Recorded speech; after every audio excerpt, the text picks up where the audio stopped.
Hey everyone, this is Mr. Everything, and in this video I wanted to do an unboxing and overview of a jump starter.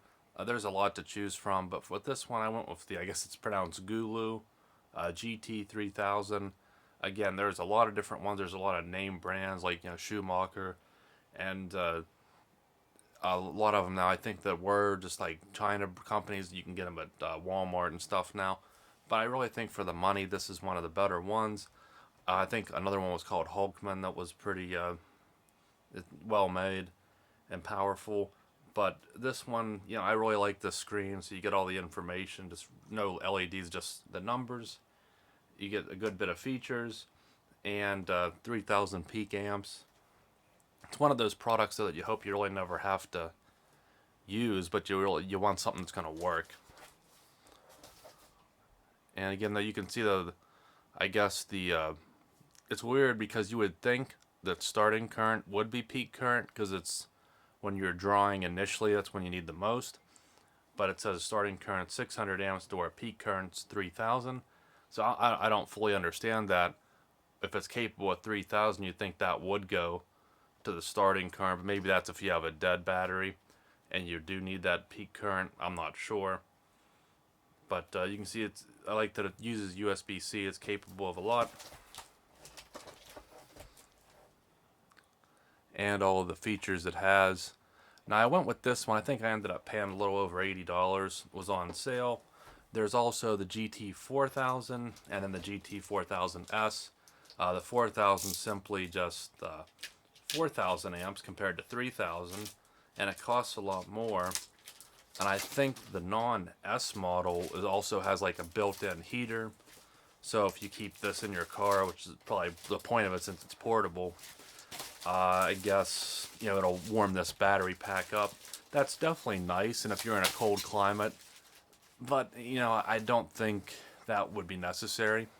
I'm not sure, but again, I paid like a little over $80. It was on sale, and the 4000 series didn't go on sale for Black Friday. It was still around $130, so I saved almost $50 to get this. My car is a 4.6, so if I would need to use this, maybe I can make a video on how it goes, because I definitely would prefer this over the big heavy jump packs that just have a lead acid battery in them. And the box is a little bit beat up because I was kind of hoping I could keep it in the box in the car instead of using that little bag they give you. But I guess you could probably this box probably works too. You enrich your driving life. That's fun.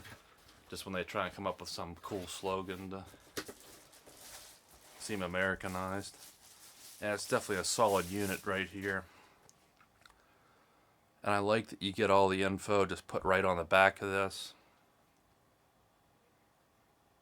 Tells you all the different errors and how to use it. Does have a lot of the other certifications and everything to prove that it should be safe. Light on this side, and I believe all your inputs and outputs are here.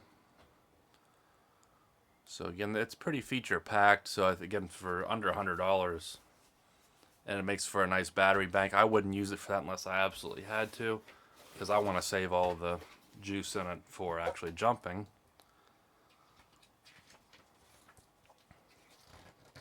And it is capable of a 100-watt quick charge.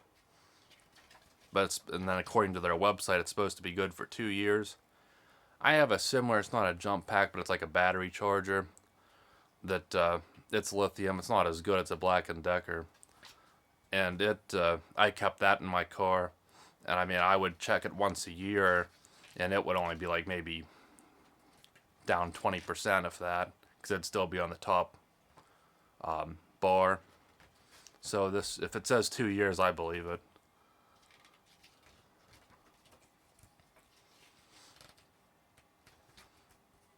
I'm actually kind of impressed that this is all in English for what appears to be a Chinese company, to where a lot of other manuals you get like this many pages and one page is English.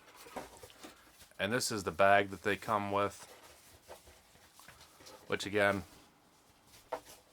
I mean, that would work. You could definitely put everything in this, but it is flimsy. I'll probably just keep it in the box and put the whole box in my car, but we'll see.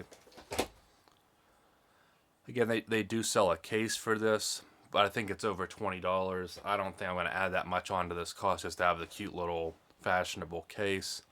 And of course, where there's a will, there's a way. I'm sure you could probably find some case, you know, some bag on eBay that would fit this perfectly for $5. So you do get your USB-C. I like that it's C on both ends. A lot of them still have A on one end, so anytime a device has C on both, I like it. Now this should be, say you have a radar detector and you want to test it, or a dash cam, you should be able to plug this into this, turn it on, and then you can actually power a 12-volt device outside of a car. And then the cables themselves. The gauge is fairly thick. It's not that great. But what I noticed, like, the wire is very flimsy, which isn't necessarily a bad thing. I'm just surprised at how flexible it is. You know, usually they're real heavy and stiff to where I don't think I've seen any negative reviews really on this product, so it should be fine. Oh, and then you do have another one. So this one is a C and an A, but so you can pick what you want to use there. Although you probably, I don't know if you can charge. Sometimes some devices won't let you charge with Type C. You have to use a Type A. But if it's capable of 100 watts, then it's probably power delivery, and it probably does use C. And then this, yeah, actually I know, because this is a charger as well, and this can do 100 watts, and this is C, so it must charge on the C port. So it's probably C on both sides, which I like.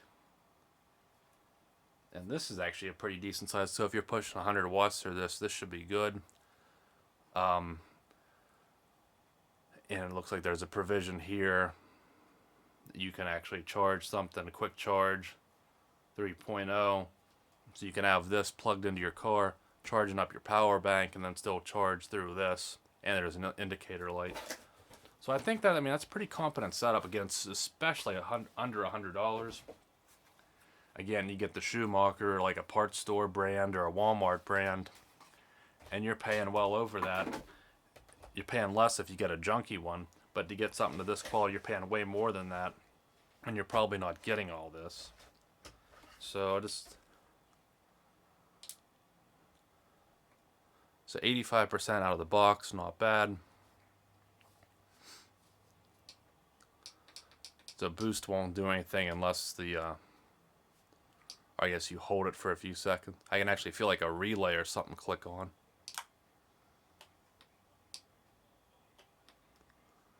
But that's a drain, so I wouldn't do that, really, aside from when you're actually hooked up to a battery that's fully dead.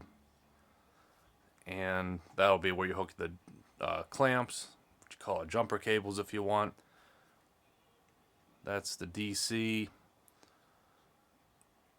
USB. So that's actually a DC out too, so that's interesting. And then quick charge USB. And then I guess this can also even be, even this Type C, I guess, is reverse. So that's pretty cool. It really does everything. And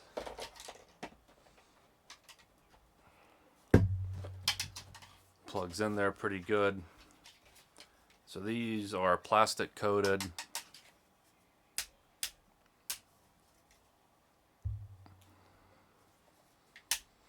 I mean, they're almost a little too tight, and you get a good bit. That should get over most terminals, but maybe not all. And they are a little bit wide,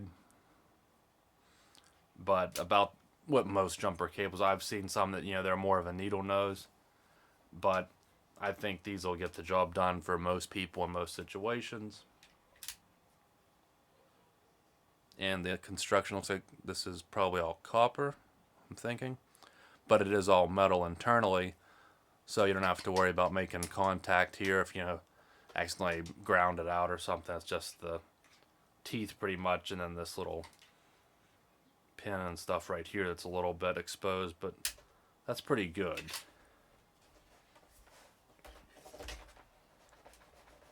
That's a nice tight connection. That's not coming off on its own. So again, 12 volt socketed, dash cam or something. I guess you can power it up like this too. And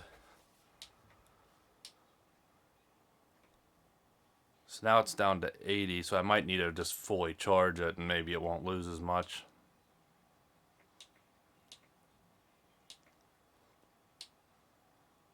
Right, it's a long press to turn it on, but then it's... Okay, I see. So long press brings it on. That's like a SOS, which is annoying, and then a strobe. That one, I guess if you were in a wreck or something, you want to have someone else have a seizure and crash into you, then you might use that one. And again, this one doesn't have the heat feature, which again, I'd rather just, I think, save the money and not have that. But, let's see here. It does tell, I guess, if that's probably if you have it, the wire's the wrong way, wrong polarity. That's to let you know, I guess, if the battery's too cold. And then it tells you the charging status here as well. So I think I'll leave that there for now. You can see there's not too much to mess with in here. You just turn it on, you boost it if you need to, and you hook up the inputs when it's on, and then you can, or outputs, and you can charge other external devices. And I'll come back if I do need to use this and I have some free time to where I can record. I could even compare it maybe to the Jump Star, just a big regular lead acid Jump Star, and see this one should work a lot better, and it's a lot more compact. So if you can get it under $100 and you don't need that 4000 series, I would recommend this one. It's great just to keep, just in case you have it all here and get the job done. So thanks for watching, and you'll see me in the next one. Have a good one.